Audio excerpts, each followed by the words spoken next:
ಖಂಡಿತವಾಗೂ ಇವತ್ತು ಅದಕ್ಕೆ ನಾನು ಬದ್ಧನಾಗಿದ್ದೇನೆ. ರಾಮೋತ್ಸವವನ್ನು ಭಕ್ತಿಪೂರ್ವಕವಾಗಿ ರಾಮನೋತ್ಸವವನ್ನು ಎಲ್ಲ ಪಕ್ಷದವರು ಜಾತ್ಯತೀತವಾಗಿ ಪಕ್ಷಾತೀತವಾಗಿ ನಾವು ವಿಜೃಂಭಣೆಯಿಂದ ಆಚರಣೆ ಮಾಡಬೇಕಂತೇಳಿ ತೀರ್ಮಾನ ಮಾಡಿದ್ದೀವಿ. ಈಗ ರಾಮ ಮಂದಿರ ವಿಚಾರವಾಗಿ ಸಾಕಷ್ಟು ಪರ ವಿರೋಧಗಳು ರಾಜಕೀಯಗಳೆಲ್ಲ ಚರ್ಚೆ ಆಗ್ತಾ ಇದ್ದಾವೆ. ನೀವು ಆ ವಿಚಾರವಾಗಿ ನಿಮ್ಮ ನಿಲುವು ಜೊತೆಗೆ ನಾನು ಮೊದಲೇ ಹೇಳಿದ್ದೀನಿ, ನಾನು ರಾಮನ ಭಕ್ತ. ನಾನು ರಾಮನ ಭಕ್ತ. ನಾನು ಎಲ್ಲ ದೇವರಿಗೂ ಪೂಜಿಸ್ತೀನಿ, ಎಲ್ಲ ದೇವರಿಗೂ ನಾನು ಸ್ವಾಗತಿಸ್ತೀನಿ. ಅದರಲ್ಲಿ ಏನು ಒಂದೆರಡು ಮಾತಿಲ್ಲ. ನಾನು ಮೊದಲಿಂದ ಹೇಳ್ತಾ ಇದ್ದೀನಿ, ಇವತ್ತಿಗೂ ಹೇಳ್ತೀನಿ.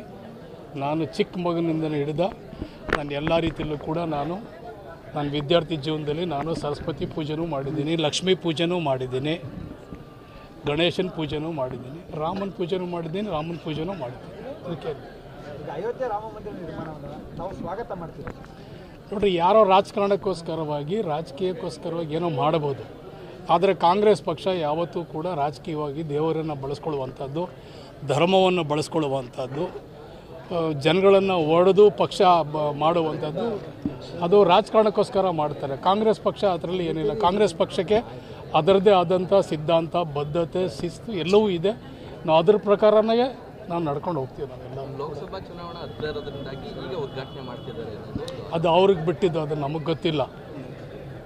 ನಾವು ಪ್ರತಿನಿತ್ಯ ನಾವು ನೋಡಿ ಎಲ್ಲ ದೇವರು ನಾವು ಪೂಜೆ ಮಾಡ್ತೀವಿ. ಏನೇ ರಾಮ ವಸ್ತಿನಲ್ಲ, ಅದು ಅವ್ರಿಗೆ ವಸ್ತಿ ಇರ್ಬೋದು, ಅವ್ರು ರಾಜಕಾರಣಕ್ಕೋಸ್ಕರ ಮಾಡ್ಬೋದು. ಬಟ್ ನಾವು ಪ್ರತಿ ದಿವಸ ಎಲ್ಲ ದೇವ್ರಿಗೂ ನಾವು ನಿತ್ಯನೂ ಪೂಜೆ, ನಮ್ಮ ಮನೇಲಿ ಎಲ್ಲರ ಮನೆಯಲ್ಲೂ ಮನೆ ದೇವರೇ ಅಂತ ಇಟ್ಕೊಂಡಿದ್ದೀವಿ. ಪೂಜಾ ರೂಮ್ ಅಂತಲೇ, ಪೂಜಾ ಮನೆ ಅಂತಲೇ, ಪೂಜಾ ಒಂದು ಜಾಗಕ್ಕೆ ಒಂದು ಸ್ಥಳನೂ ನಿಗದಿ ಮಾಡ್ಕೊಂಡಿದ್ದೀವಿ.